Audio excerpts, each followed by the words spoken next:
예측할 수 없는 예측, 요나서 들어가면서 세상 사는 역설로 가득 차 있을 때가 많다. 미워하는 상사를 욕하면서도 닮아갈 수 있고 평생 싸우면서도 미운 정이 들 수도 있기 때문이다.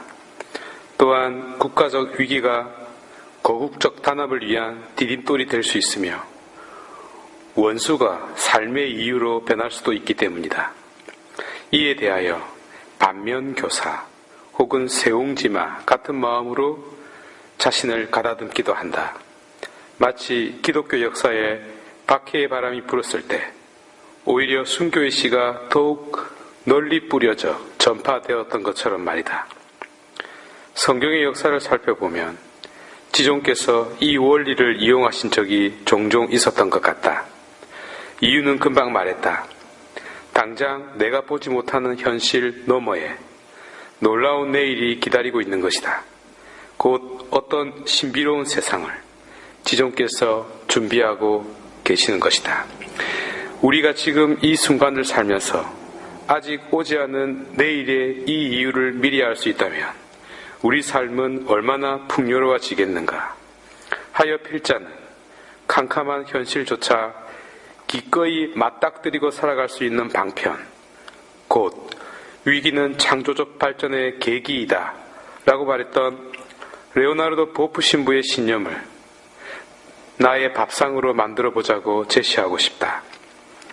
세상에 대한 불평, 불만을 저 멀리 던져버리고 나를 이렇게 만든 여러 현실들의 탓을 돌리는 비겁한 합리화의 옷을 벗어버리고 진짜 내 삶을 찾자고 말이다.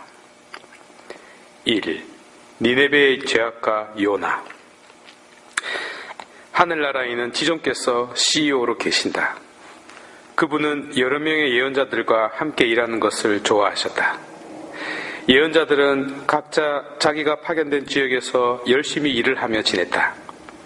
그들은 1년에 2번 정도 정기적인 모임이나 혹은 가끔 번개팅을 하면서 서로 친교와 일치의 시간을 가지곤 했다. 그날 요나는 헬스장에서 근육을 만들고 사우나에 갔다 오면서 시원한 맥주 생각이 나 호프집으로 향했다. 운전대를 잡고 난 참 바보처럼 살았군요 라는 노래를 들었다. 옛 생각이 절로 났다. 큰 소리로 노래를 따라 불렀다. 노래를 부르다 보니 자신이 참 바보같이 살았다는 생각이 들었다. 어쨌든 요나는 지금 이 순간이 너무 행복하다. 단골 호프집에 도착해서 시원한 맥주를 주문하고 나니 카카오톡에 새 소식이 올라와 있었다. 지존께서 내일 모든 예언자들을 소집하신다는 내용이었다. 요나는 더운 여름 내내 열심히 일한 그들을 격려하기 위해 지존께서 회식을 시켜주나 보다 하며 좋아했다. 그날도 요나는 스타벅스에서 아메리카노를 한 잔 들고 회의실로 들어갔다. 반가운 얼굴들이 많이 보였다. 친구 제이는 그 사이에 배가 더 많이 나왔고 친한 형 A는 머리가 더 빠져 있었다. 언제나 호감이 가는 동생 K는 머리를 짧게 잘라 레드 컬러로 염색을 하고 반갑게 맞이해 주었다. 술을 자주 마시는 선배 H는 그날도 알코올 냄새를 풍기며 퉁퉁 부어 있었다. 잠시 후에 회의가 시작되었다. 그날의 주제는 니네베였다. 지존께서는 니네베의 죄악이 치솟아올라 더 이상 보고 있을 수 없다고 토로하셨다. 이 말씀을 듣고 모든 예언자들은 내심 흐뭇했다. 겉으로 말은 하지 못했지만 드디어 때가 왔다고 생각했기 때문이었다. 마치 일본에 대지진이 일어나기를 바라는 마음처럼 말이다. 그런데 웬걸 그분의 입에서 나온 말씀은 전혀 의외였다. 여기 있는 사람 중에 누군가가 거기에 가서 그들에게 회개의 메시지를 전해야 한다고 말씀하시는 것이 아닌가. 여기저기서 웅성거리는 소리가 들려왔다. 그 나라는 유다 민족이 증오하는 적국이었기 때문이었다. 과연 누가 갈 것인가? 거기에 가겠다고 나서는 사람이 있을 수 없었던 것이다. 반역자이다, 배신자가 되는 순간이니까 말이다. 하지만 지존께서 이 일을 원하시고 계시니 도대체가 이해할 수 없는 상황이었다. 이때 지존께서 그윽한 눈길로 요나를 바라보고 계셨다. 요나는 마시던 커피가 목에 걸리는 것 같다 헛기침을 여러 번 했다. 그리고 다시 슬쩍 쳐다보았는데 그분은 그대로 눈길을 거두지 않고 계셨다. 이를 어쩌나. 요나는 머릿속이 텅 빈 것 같았다. 니네베까지 가기가 만만치 않아서가 아니라 예라고 하는 순간 왕따 중에 왕따, 소위 민족의 반역자 따따가 되기 때문이었다. 하여 무조건 아니오라고 대답해야만 했다. 적어도 살기 위해서라도 말이다. 요나는 지금 있는 곳이 만족스러웠다. 자신을 미국으로 보내주시면 두말 없이 오케이 할 텐데 왜 하필 니네베인가? 지존께서는 아무도 예라고 대답할 수 없다는 것을 잘 아셨는지 당신께서 직접 마이크를 잡고 니네베는 누구보다도 요나가 적임자다라고 말씀해 버리셨다. 그리고 그 이유를 이렇게 둘러대셨다. 다른 것을 다 제쳐두고 요나의 근육질이 장거리 여행의 딱이라는 것이다. 그리고 요나는 누구보다도 목소리가 끝내주게 컸다. 웬만한 사람이 마이크를 들고 외치는 소리와 거의 맞먹을 정도였다. 그러니 니네베에서 회개하라고 외치기에 요나를 따를 사람은 아무도 없었다는 것이다. 그럴듯한 이유였다. 그럼에도 불구하고 요나의 입장은 말이 아니었다. 이제까지 요나의 자존심이 되어주던 배 근육은 하루아침에 요나의 발목을 잡았다. 요나는 엄지손가락으로 자신의 배에 있는 탐스러운 왕자 근육을 꾹 찔러 보았다. 손가락이 들어가지 않을 정도다. 잘 숨겨두었는데 지존께서 어떻게 알았을까? 요나는 입에서 뜨그랄이 터져나오는 것을 꾹 참았다. 마지막 남은 커피가 목에서 겨우 넘어갔다. 그분은 한시가 급함으로 당장 내일 떠나야 한다는 말씀을 남기시고 바람과 함께 사라지셨다. 분위기만 이상하게 만들어 놓고 말이다. 요나가 다른 말을 덧붙일 겨를도 없이 회의는 끝나고 모임은 해산되었다. 이제 남은 것은 요나의 몫이다. 회의에 참석한 동료들이 요나의 어깨를 두드리며 다독거리고 나갔다. 동료들은 요나 앞에서 너 한순간에 세데스, 당신은 아름다운 비너스 라는 싸이의 새를 부르면서 그를 놀려댔다. 이 하느님과 요나의 밀당. 집으로 돌아와 아무리 생각을 해도 요나는 가기 싫었다. 그래서 몸살이 나서 내일 당장은 출발할 수 없겠다고 연락을 했다. 일단 며칠이라도 벌어두자는 생각이 들었기 때문이다. 요나는 집 밖에 나가기도 싫어졌다. 그래서 침대에 누워 곰곰이 생각에 잠겼다. 차라리 니네베로 가는 척 출발했다가 지존을 피해 타르시스로 가야겠다고 마음먹었다. 마음이 급해진 요나는 얼른 짐을 싸고 길을 나서 아포로 내려갔다. 마침 타르시스로 가는 배를 만나 뱃삭을 치르고 배에 올랐다. 지존을 피하여 사람들과 함께 타르시스로 갈 셈이었다. 그런데 요나는 그렇게 하면 정말로 지존께서 모르실 것이라고 생각했을까? 아마도 일단 피하고 보자는 생각이 더 강했던 것 같다. 한참 자라는 청소년이 충동적으로 행동하는 이유는 전두엽의 시냅스가 갑자기 늘어나면서 판단의 혼란을 가져오기 때문이라고 하지 않는가. 그래서 사춘기에 문제 있는 행동을 할 가능성이 매우 높아지는데 무서운 중2라는 말도 여기에서 유래된다. 요나는 마치 사춘기 아들이 엄마 말을 듣지 않고 제멋대로인 것처럼 그렇게 사춘기로 되돌아가고 싶었나 보다. 엄마가 독서실에 가라고 하면 친구들과 노래방에 가는 사춘기. 노래방에서 최신 유행가요 다 부르고 집으로 와서는 자기 방에 들어가 방문을 걸어 잠근다. 그리고 밥 먹을 때 빼고는 나오지 않는 반항의 그 시기. 그렇게 하느님의 예언자 요나는 니네베에 가기 싫어서 사춘기로 퇴행했다. 그러나 지존께서 그것을 모를 이유가 없다. 주님, 당신께서는 저를 살펴보시어 아십니다. 앉거나 서거나 당신께서는 아시고 제 생각을 멀리서도 알아채십니다. 길을 가도 누워 있어도 당신께서는 헤아리시고 저의 모든 길에 익숙합니다. 시편 139. 당신 얼을 피해 어디로 가겠습니까? 당신 얼굴 피해 어디로 달아나겠습니까? 배에 올라탄 요나는 세상이 돌아가든지 말든지 잠을 청했다. 잠보다 좋은 것이 세상 어디에 있으랴. 여인 빼고는 없다. 요나는 현실을 외면하고 싶어서 잠으로 도피했던 것이다. 하느님이 맡기신 직무로부터 멀리 벗어나고 싶어서 말이다. 요나는 아무도 찾을 수 없는 어두컴컴한 배 밑바닥으로 내려가 그렇게 꿀잠을 자고 있었다. 꿀 피부라도 만들어 보려고 말이다. 하지만 지존이 누구이신가? 사람의 속 생각까지 알고 있는 분이시다. 지존께서는 요나의 행적을 보시고 요놈 봐라 하셨다. 갑질 정치의 기본은 그 사람과 연결된 다른 사람을 협박하고 괴롭히는 것이다.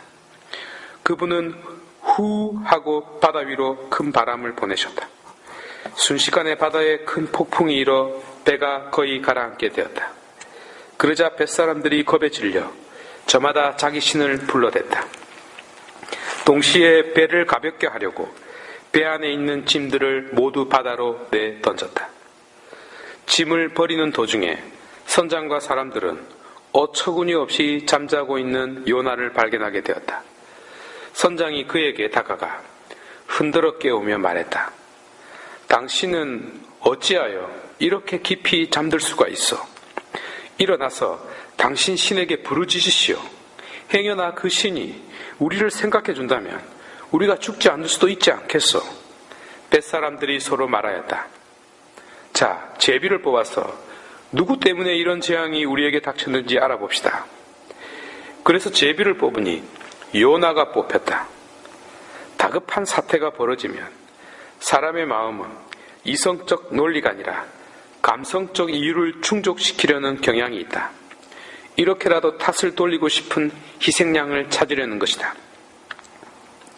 마침 그때 곧 제비를 뽑는 순간에 스피커에서 조영남의 제비가 흘러나오는 것이 아닌가. 정답던 얘기 가슴에 가득하고 푸르른 저 별빛도 외로워라. 사랑했기에 멀리 떠난 님은 언제나 모습 꿈속에 있네.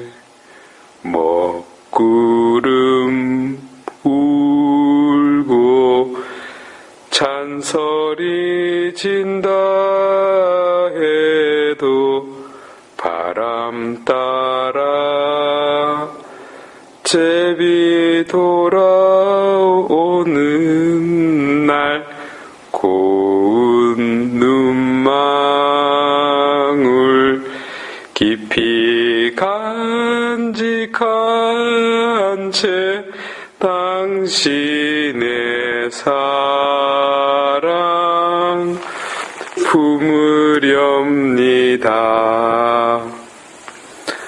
아, 그리워라.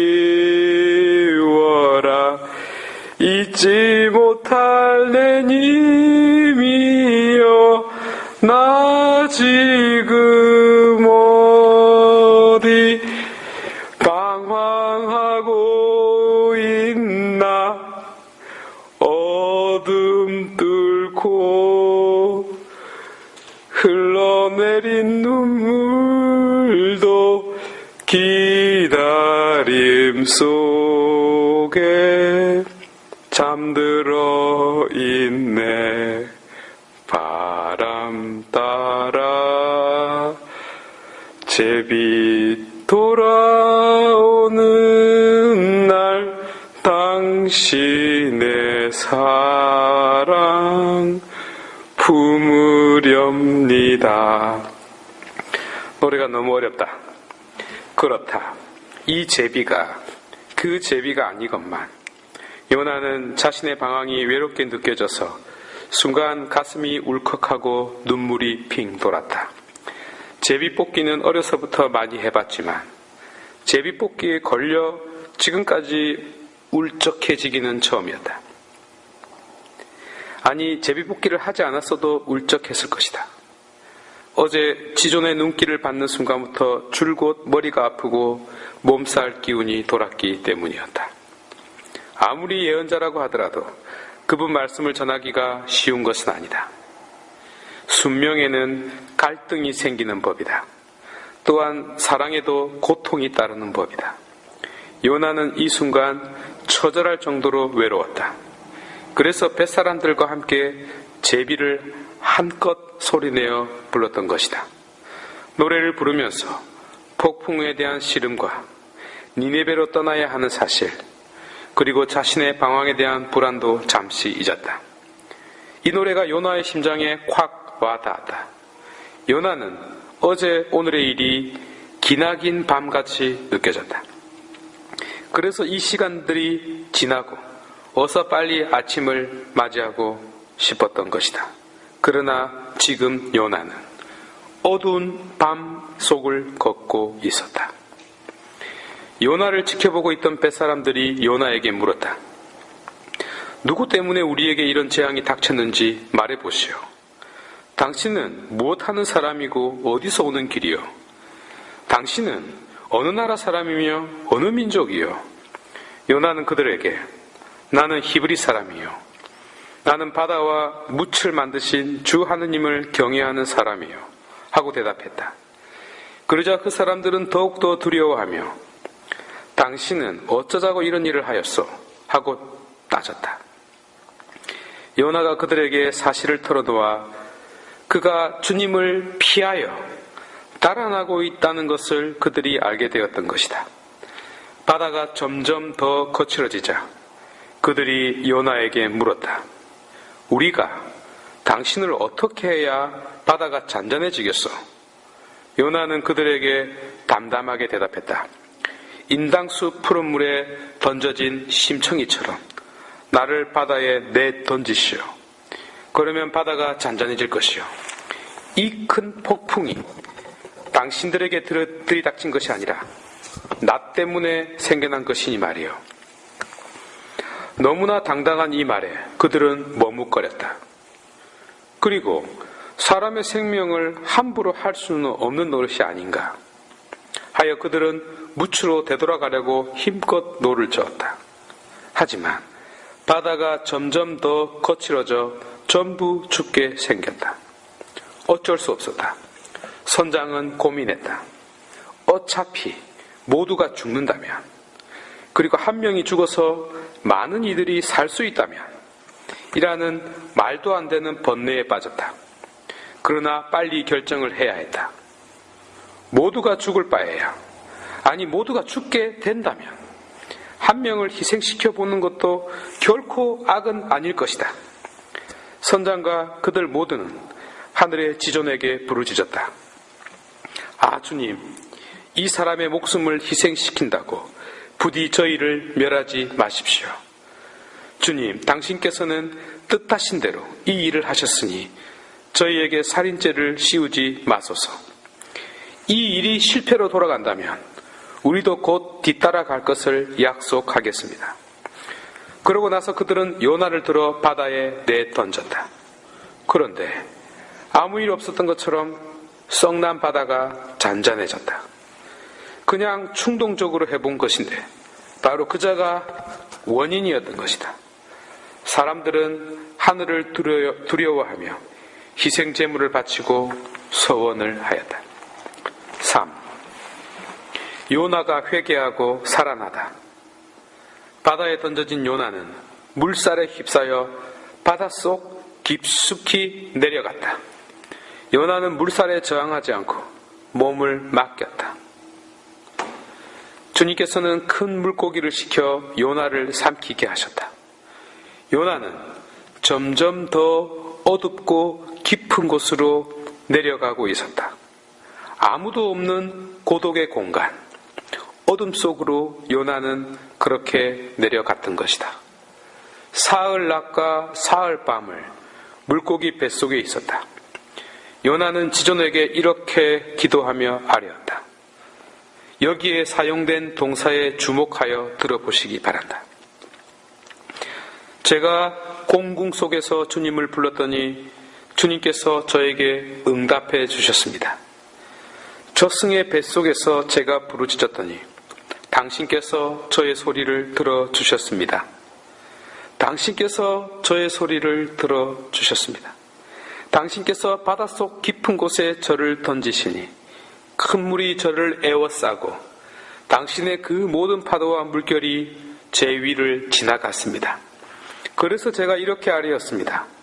당신의 눈앞에서 쫓겨난 이 몸, 이제 제가 어찌 당신의 거룩한 성전을 다시 바라볼 수 있겠습니까? 물이 저의 목까지 차오르고 심연이 저를 에워쌌으며 바닷물이 제 머리를 휘감았습니다.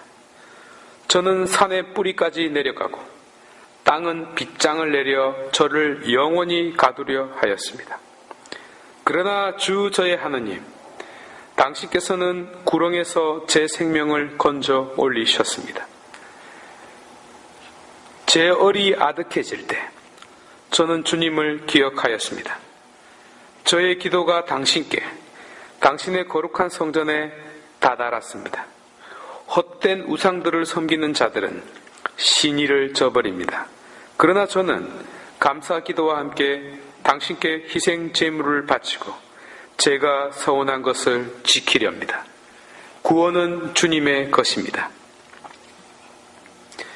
지존께서는 그 물고기에게 분부하시어 요나를 육지에 뱉어내게 하셨다. 어둠과 고독 속에서 지존을 만난 요나는 자신의 방황에 종지부를 찍고 싶었다. 물고기가 데려다 준 곳은 바로 그렇게 가기 싫어했던 니네베였고 동시에 그렇게 가야만 살 수 있는 육지였던 것이다. 사흘 밤낮을 어둠 속에 있었던 요나는 제대로 눈을 뜰 수 없었다. 캄캄한 동굴 속에 사흘 밤낮을 있다가 갑자기 빛을 보니 눈이 부실 수밖에 없었던 것이다. 말하자면 요나는 가장 밝은 것을 바라볼 수 있을 때까지 참고 견뎠던 것이다. 비록 외적인 자신의 뜻은 아니었지만 내적인 자신, 곧 영혼의 눈은 어둠 속에 있던 자아로 하여금 밝음이라는 빛을 향할 때까지 그 고통스러운 시간과 전투를 하도록 만들고 있었던 것이다. 반드시 그 무엇을 얻으려야만 하는 것처럼 말이다. 4. 요나가 니네베로 가다. 그때 주님의 말씀이 두 번째로 요나에게 내렸다. 일어나 저 큰 성읍 니네베로 가서 내가 너에게 이르는 말을 그 성읍에 외쳐라. 며칠 전 니네베로 가라고 하시던 주님의 말씀을 외면하고 엉뚱한 곳으로 방향을 잡았던 요나에게 심경의 변화가 생겼다. 지금 요나가 있는 곳은 폭풍우 치는 바다도 캄캄한 동굴과 같은 물고기 뱃속도 아니다. 빛이 비추어지고 있는 땅이다. 그러나 지금 그 땅에 사는 사람들이 죄악으로 물들어 그곳은 어둠에 덮여 있었다. 이제 막 어둠을 지나 빛을 만난 요나는 어둠에 잠겨있는 니네베를 향해 발걸음을 옮기고 있다. 니네베는 가로지르는 데에만 사흘이나 걸리는 아주 큰 성읍이었다. 가파른 오르막도 지나며 요나는 지치지 않고 성큼성큼 성읍 안으로 걸어 들어가기 시작했다. 하룻길을 걸어 들어가자 드디어 광화문보다 10배나 더 큰 광장이 나타났다. 요나는 외치기 시작했다. 이제 40일이 지나면 니네베는 무너진다. 요나는 목청껏 소리를 질렀다. 요나의 외침은 사람들의 웅성거림과 함께 점점 더 크게 그리고 더 멀리 니네베에 울려 퍼졌다. 그 외침은 사막의 요한보다 더 우렁차게 울려 퍼졌다.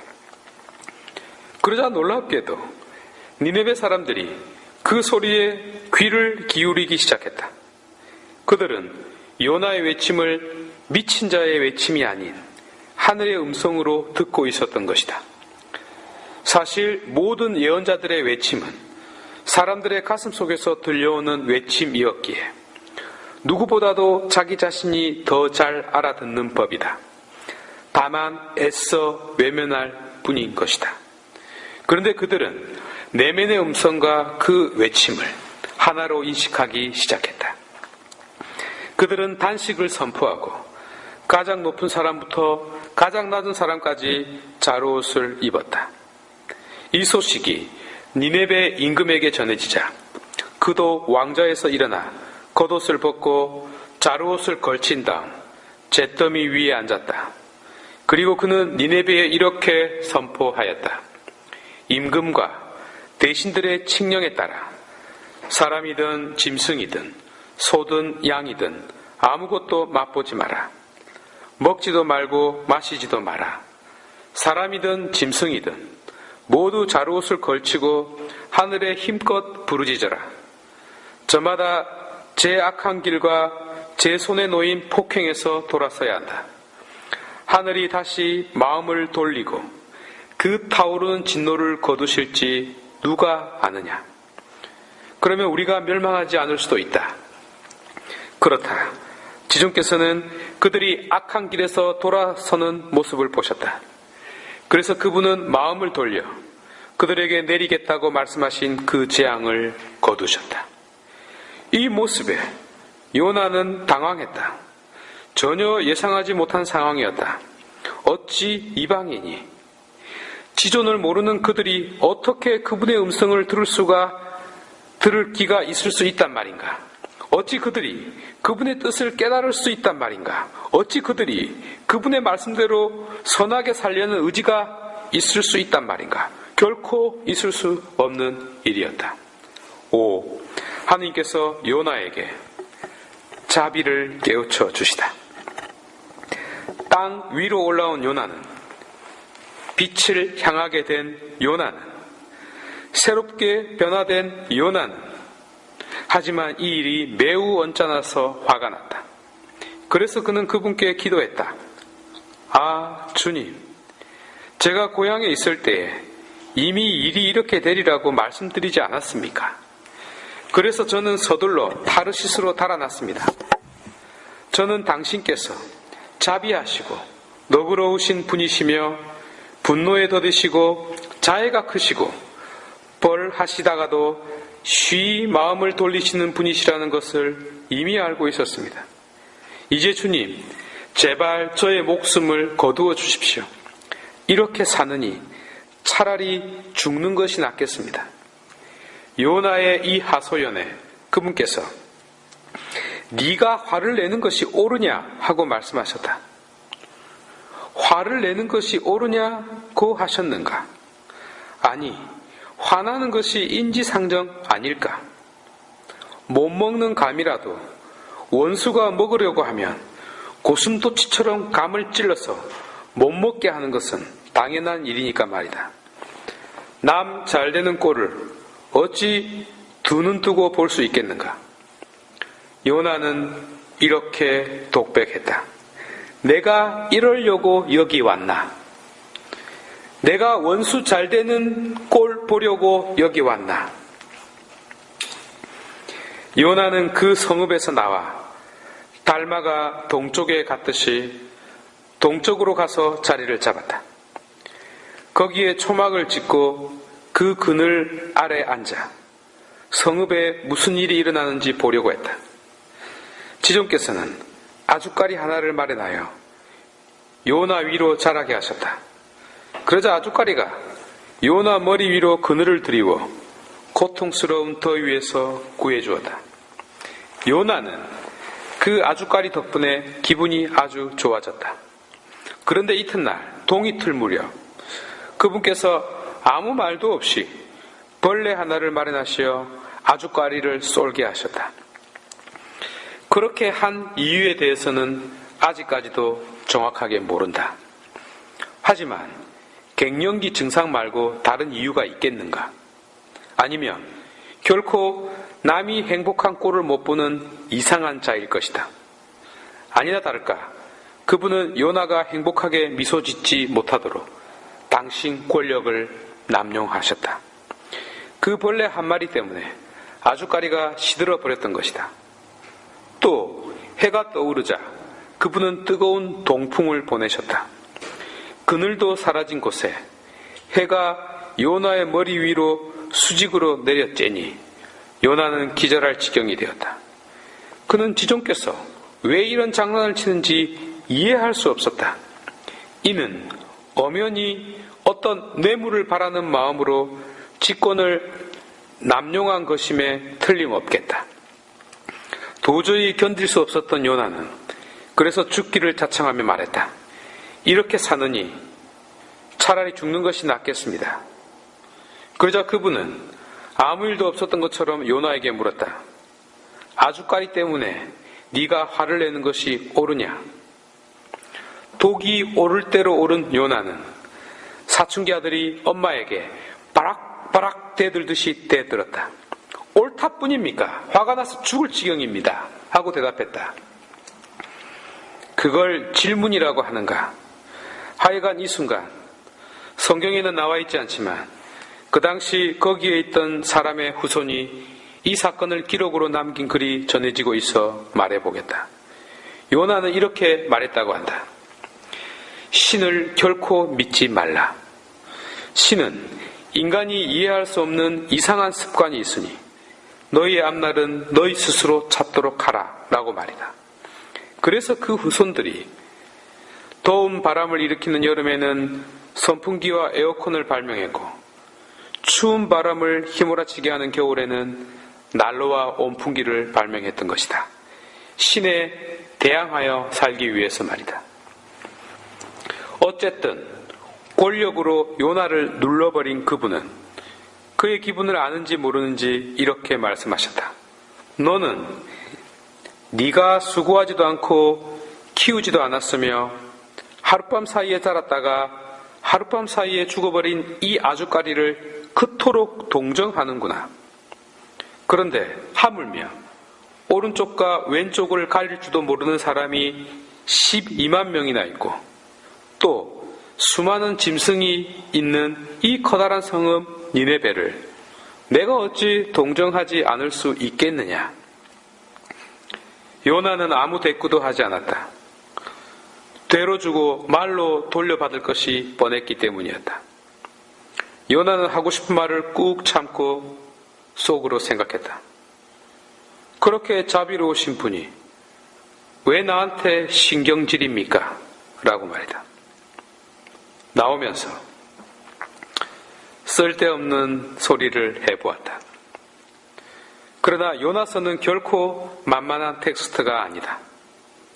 짧은 글이지만 가장 많은 상징과 해석이 담겨있는 책이 되겠다. 그만큼 중요한 성경이라는 말이다.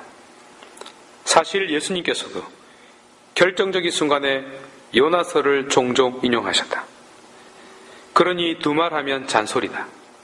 필자는 이 글을 통해서 불확실성 속에 살고 있는 우리의 삶의 태도를 말해보고 싶었다. 세상이 요동치고 온 나라가 난리다. 너나 할 것 없이 이유를 찾고 탓을 돌린다.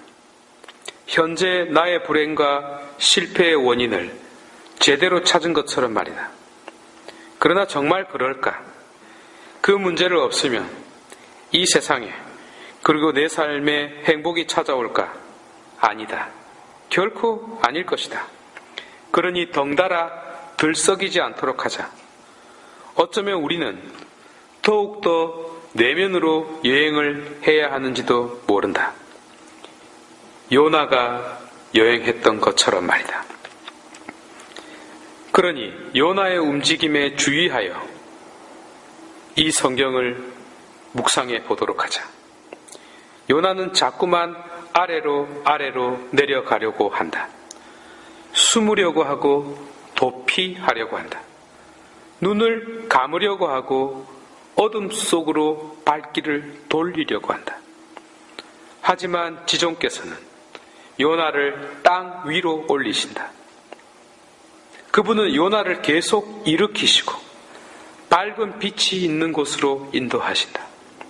나아가 자신만의 행복이 아닌 모든 사람의 행복을 위하여 해야 할 일을 맡기신다. 그것은 지금 이 순간의 슬픔과 행복을 뛰어넘을 수 있도록 하기 위해서이다. 그 희망을 보고 살아갈 수 있도록 그분은 보이지 않는 내일을 미리 보여주시려고 한다.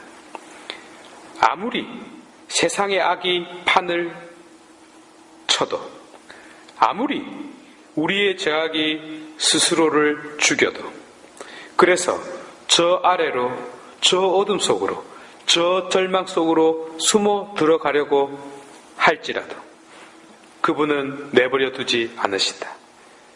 그 어둠, 그 죄악, 그 절망의 한가운데에서도 당신은 당신 손을 뻗어 내 손을 잡으신다. 내 아픔을 어루만지시고 내 눈을 뜨게 하시고 나를 다시 일으키신다.